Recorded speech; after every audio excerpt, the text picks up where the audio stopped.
Здравствуйте, друзья мои! Сегодня, наконец-то, я знаю, что многие этого ждут, предлагаю приготовить эклеры.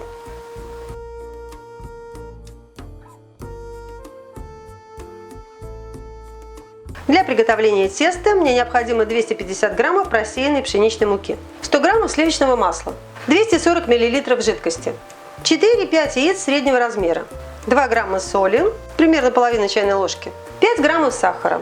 Для карамельного крема мне нужно 150 граммов сахара, 400 миллилитров молока, 40 граммов кукурузного крахмала, 2 яйца или 3 желтка, щепотка соли, 150 граммов мягкого сливочного масла. Для фруктового слоя мне нужно 200 граммов малинового пюре, 200 граммов свежей черники, 30 граммов сахара, 3 грамма агара, 100 миллилитров воды. Если малина очень кислая, сахара может понадобиться больше.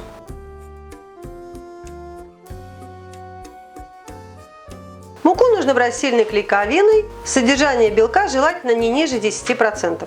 Если взвешивать яйца без скорлупы, это получается от 220 до 240 граммов. Точнее всегда смотрится по консистенции теста. Жидкость – это значит вода или молоко, или вода с молоком в произвольных пропорциях. Если вы уже опытный эклерщик, у вас наверняка есть уже свой вариант. Если вы только начинаете этот путь, тогда я бы рекомендовала брать воду. Потому что тесто с молоком быстрее зарумянивается и есть вероятность не досушить эклеры. Масло можно нарезать помельче. В сотейник выливаю воду, добавляю сахар, соль, сливочное масло и ставлю на плиту.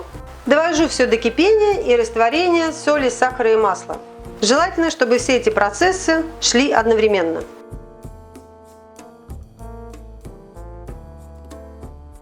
Видите, масло лучше нарезать, чтобы к моменту закипания воды оно уже распустилось. Когда вода начала закипать, нагрев выключаете или сдвигаете сотейник на другую горелку и добавляете сразу всю муку. И все хорошо перемешиваете.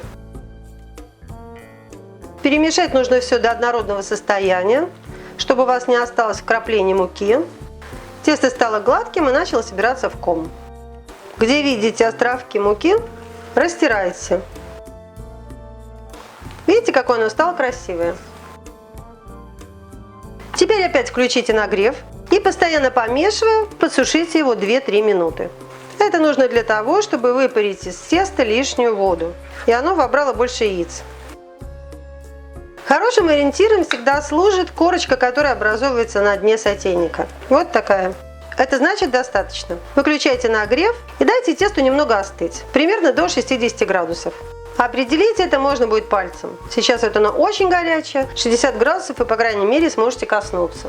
Для начала я возьму 4 яйца, это получилось у меня 245 граммов, разболтаю и процежу. Можете этого, конечно, не делать, но это позволяет отделить все жгутики, тесто будет более однородным, к тому же это совсем не сложно. Ну вот и как раз можно добавлять. Мысленно делю всю массу на 4-5 частей и добавляю. Это тесто, конечно же, можно замешивать и на комбайне. После вмешивания 3 яиц можно остановиться и проверить консистенцию. Когда тесто становится уже более пластичным и вязким, порции яйца уменьшайте. Потому что если консистенция станет жидкой, тесто, конечно, можно будет исправить, но более хлопотно.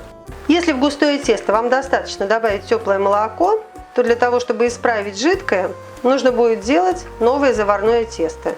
Немного, без яиц, и потом смешивать. Мешали часть, добавьте еще. И здесь есть еще один момент. Например, вы ввели 4 яйца и видите, что консистенция теста чуть-чуть густовата. И чтобы не брать 5-е, можно сделать так. Берете теплое молоко и по 1-2 чайные ложки вводите его, промешиваете, опять проверяете консистенцию. И так доведите до нужной. Но это, конечно, в том случае, если вам действительно немного не хватает.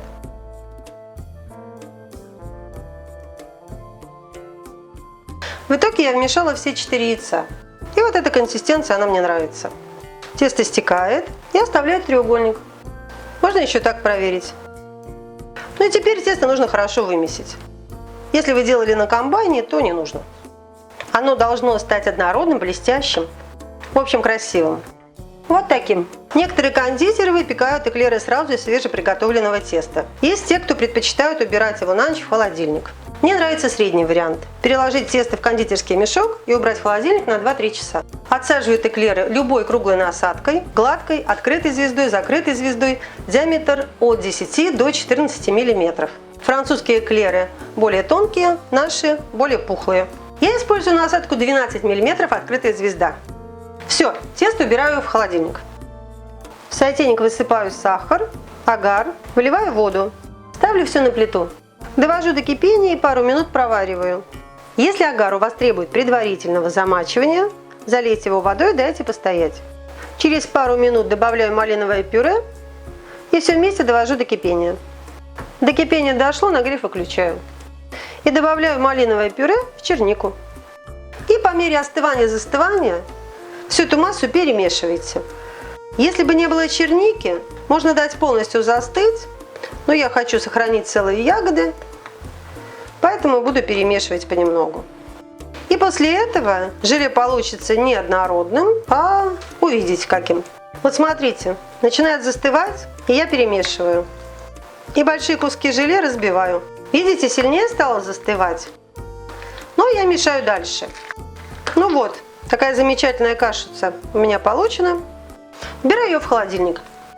В сотейнике смешиваю крахмал и столовую ложку сахара от общего количества. Сюда же добавляю яйца и перемешиваю все вместе. На плиту ставлю посуду с толстым дном, высыпаю сахар. Если дно не очень широкое, высыпайте в 2 приема. Включаю нагрев и жду, пока сахар будет плавиться.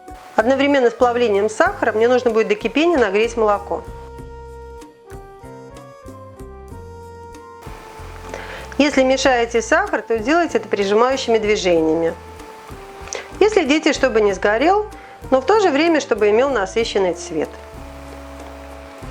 Чем более насыщенный цвет, тем более насыщенный вкус. Когда карамель готова, постепенно ввожу горячее молоко. Очень аккуратно.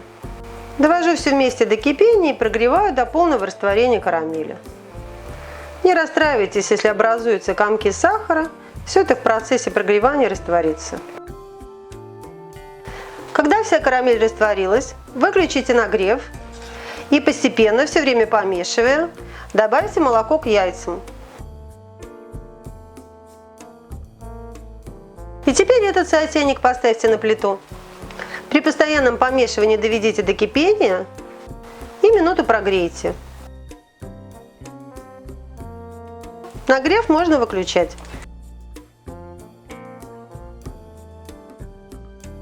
Теперь заварной основе нужно остыть до комнатной температуры. Накройте крем пленкой в контакт с поверхностью.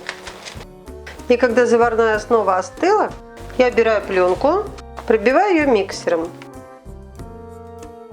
И понемногу ввожу мягкое сливочное масло. Каждую последующую порцию после того, как вмешаю предыдущую. И на этом карамельный крем для эклеров готов. И опять убираю его в холодильник, пусть загустеет и стоит там, пока не понадобится. Подготовьте себе пергамент. У меня, например, не очень хороший глазомер, поэтому я себе делаю такой трафарет. Рисую полоски наискосок длиной примерно 13 см и на расстоянии 6 см друг от друга. Отсаживайте эклеры желательно в шахматном порядке наискосок для лучшей вентиляции воздуха. Кондитерский мешок низко не опускайте, пусть он будет на весу под углом примерно 45 градусов. Очень удобно обрезать эклеры мокрым ножом. Они получаются более аккуратные, и потом не нужно думать, что делать с этим хвостиком и как-то подравнивать. С выпечкой эклеров все обстоит сложнее, чем с пирожными шу или профитролями, именно из-за их продолговатой формы. То есть с одной стороны нужно, чтобы внутри эклера образовалась полость, с другой стороны, чтобы эта полость не разорвала сам эклер. И поэтому схем выпечки существует много. Вам нужно подобрать под себя и под свою духовку. Попробуйте разные варианты. Есть вариант, когда духовка просто разогревается до 185-180 и эклеры выпекаются в постоянном режиме 30-40 минут. Есть вариант, когда духовка разогревается до максимума, до 250. Разогрели, эклеры поставили, выключили. Через 15 минут включили на 170 и еще через 10-15 минут снизили до 150-140. Я подобрала для своей духовки более классический вариант. Разогреваю ее до 210 градусов, ставлю эклеры, сразу же снижаю температуру до 200. Через 5 минут уменьшаю до 190. Еще через 10 минут до 180 и уже на 180 пеку до самого конца. Это получается 15-20 минут. В самом конце ориентируюсь уже на их внешний вид. Они должны быть очень румяными. Если минут через 20 после выпечки вы видите, что эклеры уже очень хорошо подрумянились и боитесь, что начнут гореть, снижайте до 160. Эклеры должны быть легкими и сухими. И я разрезаю их пополам. Вот посмотрите внутри. Крем я тоже переложила в кондитерский мешок. И теперь делаю так. Вторую половину устанавливаю. Сверху, чтобы желе держалось, тоже можно добавить немного крема. И выкладываю ягоды.